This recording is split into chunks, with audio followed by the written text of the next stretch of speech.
माफ करना समधन जी, लेकिन एक बेटी अपने मायके की 10 कमियों को भी ढक लेगी, लेकिन जब वही बेटी ससुराल में बहू बनकर जाती है तो अपने ससुराल की छोटी से छोटी कमी को नहीं ढक पाती।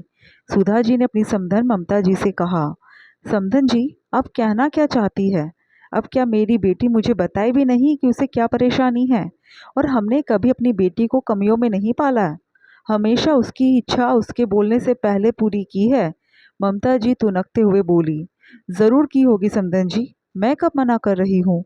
आखिर माता पिता अपने बच्चों के लिए बेहतर करने की कोशिश करते हैं, अपने से पहले अपने बच्चों को रखते हैं। लेकिन एक बात बताइए, क्या कभी आपको कोई कमी नहीं हुई? सुधा जी ने कहा, अरे समधन जी, घर गृहस्थी है, कमियां तो हर घर में होती रहती है, लेकिन क्या उन कमियों में कटौती सबसे पहले बहू के हिस्से से ही करोगे? क्या आपने अपने खर्चों में कटौती कर ली, जो मेरी बेटी के खान पान में कटौती कर रही हो? ममता जी अपने हाथों को नचाते हुए बोली। उनकी बातें सुन सुनकर सुधा जी अपना सिर पकड़कर बैठ गई। उस जिसे समझ में आए वो समझाए भी, जो समझना ही नहीं चाहता उसे भला क्या समझाए। जबकि उनकी बहू निशी एक कोने में ऐसे खड़ी हुई थी जैसे मानो ससुराल वालों ने अत्याचार कर करके उसका जीना दुश्वार कर रखा है। उसकी मम्मी जो मन में आ रहा था वो सुधा जी को सुना रही थी, और वो चुपचाप खड़ी खड़ी सुन भी रही थी। निशी को सुधा जी की बहू बनकर आए हुए 8 साल हो चुके थे। जब वो शादी होकर घर में आई थी तब किसी चीज़ की कमी नहीं थी, लेकिन अभी 5 महीने पहले बिजनेस में ज़बरदस्त लॉस ने घर की स्थिति को हिलाकर रख दिया। घर की आर्थिक स्थिति खराब हो चुकी थी। जाहिर सी बात है कि घर के खर्चों में भी कटौती होना शुरू हो चुकी थी। आर्थिक स्थिति रिश्तों में कितनी खटास पैदा कर देती है, ये अब समझ में आ रहा था। कटौती हर चीज़ में से हो रही थी, पर पता नहीं क्यों निशी को लगा कि सारी कटौती उसके लिए ही हो रही है। निशी शुरू से ही हाथ खोलकर खर्च करती आई थी, इसलिए वो इस कटौती को बर्दाश्त ही नहीं कर पा रही थी। अब ना वो पहले की तरह किटी पार्टी कर पा रही थी और ना ही अब ज़्यादा घूमना फिरना हो पा रहा था। यहाँ तक कि 7 साल की बेटी का ट्यूशन भी हटा दिया गया था। उसे भी खुद से पढ़ाना पड़ता था, पर उसे पढ़ाने की जिम्मेदारी तो सुधा जी ने ले रखी थी। पर ये तो उसके स्टैंडर्ड के खिलाफ था। उसकी सारी सहेलियों के बच्चे तो ट्यूशन पढ़ते थे, बस उसकी बेटी ही नहीं। ऊपर से रोज़ रोज़ बाहर से खाना पीने की सामान मंगाने पर रोक लगा दी गई थी। निशी को ये बात बिल्कुल पसंद नहीं आ रही थी, क्योंकि निशी की आदत थी आए दिन कुछ ना कुछ बाहर से मंगाकर खाने की।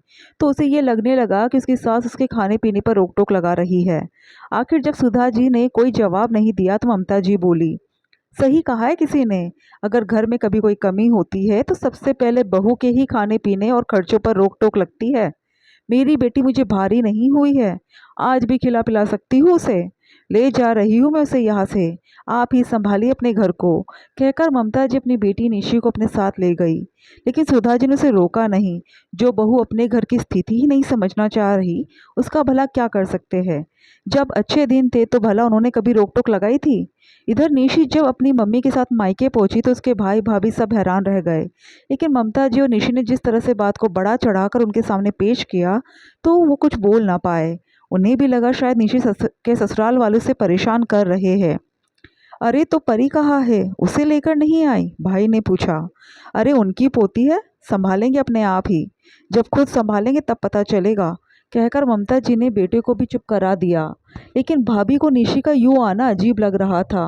वो जानती थी कि अभी उसके ससुराल में स्थिति खराब चल रही है, ऐसे में निशी को ससुराल में होना चाहिए, पर ममता जी से क्या कहे, इसलिए चुप रह गई।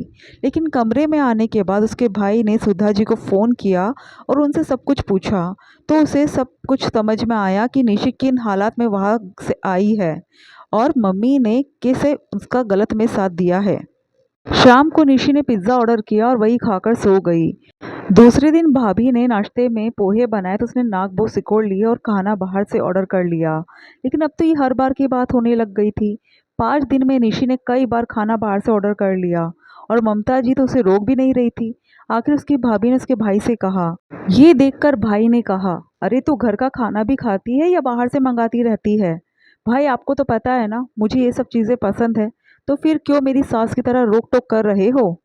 क्यों टोक रहा है उसे, खा लेने दे, ममता जी बोली। मम्मी ये घर का खाना खाती कब है, आए दिन तो बाहर से मंगाती रहती है। पैसों की बर्बादी भी है, साथ ही साथ सेहत का नुकसान भी। तो तेरे पैसों से खा रही है क्या? अभी तो मैं खर्च कर रही हूँ, पेंशन आती है मेरे पास। खबरदार जो मेरी बच्ची के खाने पीने पर रोक टोक लगाई तो। ममता जी बिगड़ते हुए बोली। मम्मी जी, बात पैसों की नहीं है, बात सही और गलत की है। आपको पता नहीं है क्या कि ये बाहर का खाना नुकसान पहुंचाता है? ऊपर से आप ऐसी चीज के लिए दीदी का साथ दे रहे हो जो गलत है। आपकी बेटी का घर बिगड़ रहा है, आपको दिख नहीं रहा? अब की बार भाभी ने कहा। बहू, तुझे ज्यादा बोलने की जरूरत नहीं है। मेरी बेटी है, मैं उसका सही और गलत अच्छे से जानती हूँ। आज मेरी बेटी परेशानी में है तो उसका साथ देने की जगह तू सुना रही है। क्या यही एक बहू के लक्षण होते हैं? मम्मी जी, ये बात आप दीदी को समझाती तो ज़्यादा अच्छा होता। आज उनका परिवार मुसीबत में है और ये कमियों का रोना रोकर यहाँ आकर बैठ गई। जो समझाइश आप मुझे दे रही है, काश वही अपनी बेटी को देती तो इतना तमाशा तो नहीं होता। आखिर अपनी बहू के मुंह से ये बातें सुनकर ममता जी चुप हो गई, क्योंकि वो अच्छे से जानती थी कि कमियां उनके घर में भी है। बावजूद उसके उनकी बहू ने हमेशा उनका साथ ही दिया है। मेरे माता पिता ने भी मेरे सारे शौक पूरे किए हैं, बावजूद उसके ससुराल में कमियों के साथ खुद को ढाला है मैंने। कभी इस बात की मायके में शिकायत नहीं की, क्योंकि आज कमी है तो कल अच्छे दिन भी होंगे, इसलिए आप मुझे इतना मानती है।